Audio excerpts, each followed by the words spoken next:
Praise the lord. ప్రభువైన యేసు క్రీస్తు నామములో ఈ ఉదయ కాలమందు మీ అందరికీ కూడా శుభములు తెలియజేస్తూ ఉన్నాను. ఈ ఉదయ కాలమందు పరిశుద్ధ గ్రంథములో నుండి కొద్ది మాటలు మీ ముందుంచాలని ఆశిస్తున్నాను. సహజంగా జీవితంలో 3 దశలు కనబడతాయి. ఒకటి బాల్యము, రెండోది యవనము, మూడోది వృద్ధాప్యము. బైబిల్ చెప్తుంది, బాలుడు నడవవలసిన త్రోవను వానికి నేర్పుము, వాడు పెద్దవాడైనప్పుడు దాని నుండి తొలగిపోడు అనే మాట సామెతల గ్రంథం 22:6 ఉంది. బాల్యము చాలా శ్రేష్టమైనది. బడిలో చదివే రోజులు హాయిగా మరలా 6 రోజులు రావు అన్నాడు ఒక కవి. ఎందుకంటే నవ్వుతూ నవ్విస్తూ కల్లాకపటం లేకుండా సాగిపోయే బాల్య దినాలు మరలా మన జీవితం ఎప్పటికీ రావు. అయితే ఇప్పుడు బాలురుగా ఉన్న మన బిడ్డలను దేవుని సన్నిధికి నడిపించవలసిన బాధ్యత మన మీద ఉన్నది. బాలుడైన సమూయేలు దేవుని సన్నిధిలో పెంచబడిన, దేవుని స్వరం వింటూ ఉండేవాడు. ఇశ్రాయేలుకు ప్రవక్త అయ్యాడు. ప్రియ దేవుని బిడ్డలారా, మరి నిజంగా సమూయేలు విషయంలో చూస్తే ఇజ్రాయెల్ దేశంలో 3 పోస్టులు నిర్వర్తించాడు. అతను ఒక యాజకుడుగా, అతడు ఒక ప్రవక్తగా, అతడు ఒక న్యాయాధిపతిగా నిజంగా ఎన్ని పోస్టులు నిర్వర్తించాడో ఒకసారి ఆలోచించండి. కనుక ఈ రోజే దేవుని సన్నిధిలో మన బిడ్డలు వంగకపోతే, అంటారు కదా, మొక్కై వంగనిది మ్రోనై వంగున అన్నారు. కనుక బిడ్డలను ఎప్పుడు కూడా చిన్నప్పటి నుంచి చక్కగా, రేపు మనం సండే స్కూల్ కూడా ఏర్పాటు చేస్తున్నాం ఈ నెల.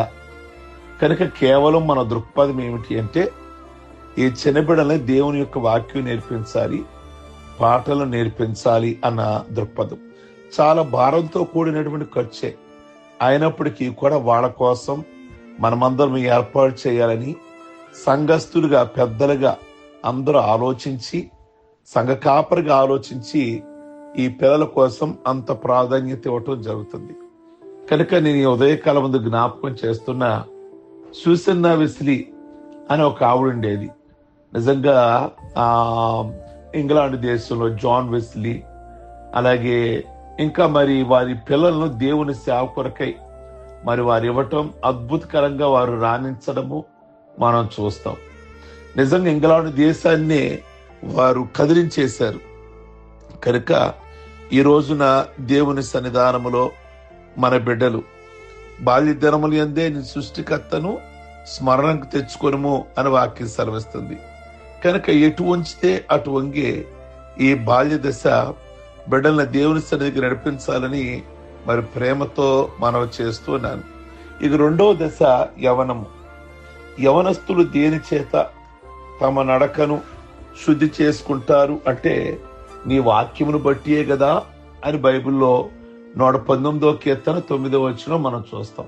నిజంగా యవనస్తులు దేవుని వాక్యాన్ని గనక వింటే వారు ఎలా నడవాలి, ఎలాంటి వస్త్రాలు వేసుకోవాలి, ఏం ఆలోచించాలి, ఏం ఆలోచించకూడదు, ఎలా ఉండాలి, ఎలా ఉండకూడదు, దేవుణ్ణి ప్రేమించేవారు ఎలా ఉండాలి అనేది టోటల్ గా దేవుని యొక్క వాక్యంలో ఉంది. కనుక యోసేపును మనం చూస్తాం బైబిల్ గ్రంథంలో. పరాయి దేశంలో ఉన్నాడు. తన యజమాని భార్య పాపం చేయమని ప్రేరేపిస్తుంది. ఏమన్నాడు తెలుసా?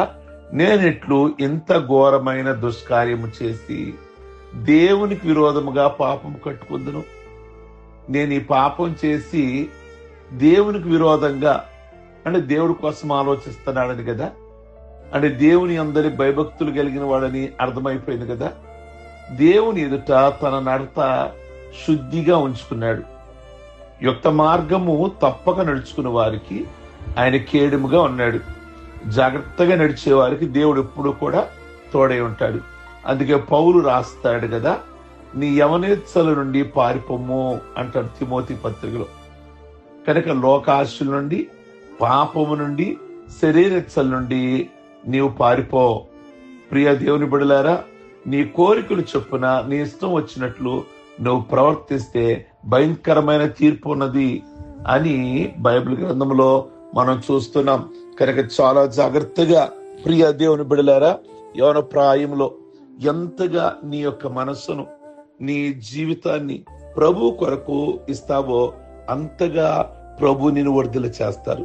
కనుక నీ జీవితము ఎంగిలి కాకముందే, నీ జీవితము అపవిత్రం కాకముందే నీ జీవితాన్ని ప్రభుకి అప్పగించుకుంటే గనక నీ జీవితం అద్భుతకరంగా ఒక యోసేపు లాగా గొప్పవాడు అవుతావు, ఒక దానియేలు లాగా, ఒక దావీదు లాగా. ఇలా బైబిల్లో మనం ధ్యానిస్తే ఒక తిమోతి లాగా నిజంగా వాళ్ళని దేవుడు వర్ధిల్ల చేశాడు. కనుక బాల్య దినాలలో మీ సృష్టికర్తను జ్ఞాపకం చేసుకోవాలి. యవన దినాలలో నీ దేవునికి లోబడి జీవించాలి. మూడోదిగా వృద్ధాప్యము. దావీదు అంటాడు, వృద్ధాప్యమందు నన్ను విడనాడకము, నా బలము క్షీణించినప్పుడు నన్ను విడవకము అని ఆ సింహాలు చీల్చి ఎలుగుబంటులు చీల్చిన ఆ దావీదు 71వ కీర్తన 9వ వచనంలో రాస్తాడు. ధనము, కనకము, వస్తువాహనాలు, పేరు ప్రతిష్టతలు కలిగి లోకమంతా నాదనుకొని విర్రవీగి బలముడిగిన నాడు వృద్ధాప్యంలో కలుగు అనుభవాలు తప్పక చూస్తాం. బైబిల్ గ్రంథంలో మనం చూస్తే ఆ ప్రసంగి చివరి అధ్యాయంలో అక్కడ వ్రాయబడి ఉంటుంది, ఆ దినమున ఇంటి కావలి వారు వణుకుదురు. ఇంటి కావలి వారు అంటే మన శరీరముకు ఇంటికి కావలి ఎవరు? కాళ్ళు, చేతులు. మొసలతనమందు వణుకుతాయి అని దాని అర్థం. బలిష్ఠులు వంగుదురు అంటే దాని అర్థం నిటారుగా ఉన్న వెన్నుముక, వెన్నుపూస వంగిపోతుంది వృద్ధాప్యములో అని అర్థం. విసురువారు కొద్ది మంది ఒగుదురు అంటే పళ్ళన్నీ ఊడిపోతాయి. విసిరేవాళ్ళు వాళ్ళేగా. ఎంత అన్నం వేసినా, ఎన్ని బఠానీలు వేసినా, ఎన్ని ఏదేసినా గాని మరి అవి చక్కగా పనిచేసేస్తున్నాయి. కానీ ఒక రోజున పళ్ళన్నీ ఊడిపోతాయి. కిటికీలలో గుండా చూచువారు కానలేరు అనుంది. అంటే కళ్ళు మసకల చేత కనబడవు అని అర్థము. తిరగటరాళ్ళ ధ్వని తగ్గిపోవును అనుంది. అంటే చెవులు మందగించి వినబడవు అని అర్థం. వీధి తలుపులు మూయబడును అంటే పెదవులు మూయబడతాయి. పిట్ట యొక్క కోతకు ఒకడు లేచును అంటే ముసలవారు వృద్ధాప్యవందు తెల్లవారులు నిద్ర పట్టకుండా అలా మేల్కొనే ఉంటారు ఒక వయసు వస్తే. సంగీతము చే స్త్రీలు నిశ్శబ్దముగా ఉందురు అంటే పాటలు పాడిన స్వరము మూయబడును. ఎత్తు చోటలకు భయపడుదురు అంటే గుండు బరువెక్కి బలహీనమగును. మార్గ భయంకరమైనదిగా కనబడును అంటే వెనుగు తిరిగిన మార్గం కంటే ముందు కనిపించే ఆ త్రోవ కఠినమైనదిగా ఉండి మనస్సును కలవరం చేస్తుంది. బాదము వృక్షము పువ్వులు పోయిను, తల వెంట్రుకలు తెల్లగా పడిపోతాయి. ఇప్పుడు ఏస్తో నిమిత్తం లేదనుకోండి, బాల్యం మెరిపి వచ్చేస్తుంది. కానీ ఒక రోజు ఉంది, ఇక నల్ల వెంట్రుకలు అనేవి కనబడవు, తెల్ల వెంట్రుకలు వృద్ధాప్యం వచ్చేసరికి. కనుక అక్కడ రాస్తాడు, మిడత బరువుగా ఉండును అంటే మన శరీరమును మనమే మోయలేని పరిస్థితి. బుడ్డ పుసరకాయ పగులును అనుంది అంటే ప్రాణము శరీరమును విడిచిపోతుంది. మన్నైనది వెనకటి వలనే మరలా భూమికి చేరుతుంది. ఇది మనిషి జీవితము. కనుక ప్రియ దేవుని బిడ్డలారా, బాల్య దినాలలో మీ సృష్టికర్తను స్మరణకు తెచ్చుకోండి. కనుక మీ పిల్లలు చిన్నపిల్లల చక్కగా మందిరానికి అలవాటు చేయండి. యవనస్తుల పాపం చేయకుండా జాగ్రత్తగా మీ విలువైన జీవితాలు ప్రభుకి ఇవ్వండి. ప్రభు అద్భుతకరంగా మీ కుమారుడు ఒక యోసేపు లాగా, ఒక సమూయేలు లాగా, ఒక మోషే లాగా, ఒక చక్కటి కుమార్తెల వలె, చక్కటి కుమారుల వలె ప్రభు మీ పిల్లల్ని ఆస్వాదిస్తాడు. వృద్ధాప్యం ఉంది, అన్నీ కూడా తల వెంట్రుకలు ఏమిటి, చెవులేంటి, కళ్ళేంటి, ముక్కేంటి, పెదాలేంటి, చేతులేంటి, కాళ్ళేంటి, వెన్నుపోసేంటి, అన్ని ఇక ఏజ్ని బట్టి అన్ని డౌన్ అయిపోతాయి. కనుక ఇందులో అతీతులు ఎవరూ లేరు. మన ముందు తరాన్ని చూసాం, వాళ్ళందరూ దాటి వెళ్ళిపోయారు. నెక్స్ట్ మన జనరేషనే, మనకు కూడా పరిస్థితి వస్తుంది. కనుక ఇప్పుడే నీ ప్రభువుని స్మరించుకో, నీ ప్రభువుని కలిగి జీవించు అనే మాటలు. కనుక ఎవరు అతీతులు కాదు గనక మనకు కూడా అటువంటి పరిస్థితి వస్తుంది గనక ఇప్పుడే ప్రభు మాటలు విందాం, ప్రార్థించుకుందాం. సర్వశక్తి కలిగిన తండ్రి, ఈ ఉదయకాలం ముందు 3 దశలు, బాల్యం గాని, అలాగే యవనం గాని, కౌమారం గాని, వృద్ధాప్యం గాని, ఈ 3 దశల గురించి మాట్లాడారు. ఈ విన్న మాటల పరంగా ప్రతి ఒక్కరు బాల్యంలో ఉంటే వాళ్ళు ఇప్పుడే ఆ రోజున చక్కగా సంతోషంగా గడుపుతూ మిమ్మల్ని కలిగిన జీవితాలు, యవన ప్రాయంలో ఉన్నారా, చక్కటి ఆరోగ్యం, చక్కటి అందం, చక్కటి మంచి వారికి ఇచ్చారు కనుక అలాగున వారు మిమ్మల్ని స్థుతిస్తూ మిమ్మల్ని కలిగిన జీవితాలు వారికి ఇవ్వండి. వృద్ధాప్యంలో ఉన్నారా, వారికి కలిసిన బలాన్ని ఇవ్వండి. వారిని ఎక్కడ మీరు చేయి విడిచిపెట్టొద్దు నాయన. ప్రభువా, నిండు వృద్ధాప్యం వరకు వారు జీవించాలి, వారికి మంచి ఆరోగ్యం దయచేయమని ప్రార్థన చేస్తున్నాం. అందరూ మిమ్మల్ని కలిగి జీవించాలి.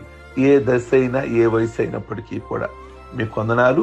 అలాగే పుట్టినరోజులు, అలాగే పెళ్లి రోజులు, రక్షణ పొందిన రోజులు చేసుకుంటున్న బిడ్డలందరినీ దీవిస్తూ, ఆస్వాదిస్తూ, ఆరోగ్యం ఇస్తూ ప్రతి కుటుంబానికి కూడా మీరు మేలు చేయమని, సమస్త విధములైన మహిమ, ఘనత, ప్రభావములు పొందమని యేసయ్య నామములో అడుగుచున్నాం తండ్రి. ఆమేన్. God bless you. మీ అందరికీ కూడా ఈ ఉదయకాలం ముందు ప్రభు తోడై ఉండును గాక. ఆమేన్.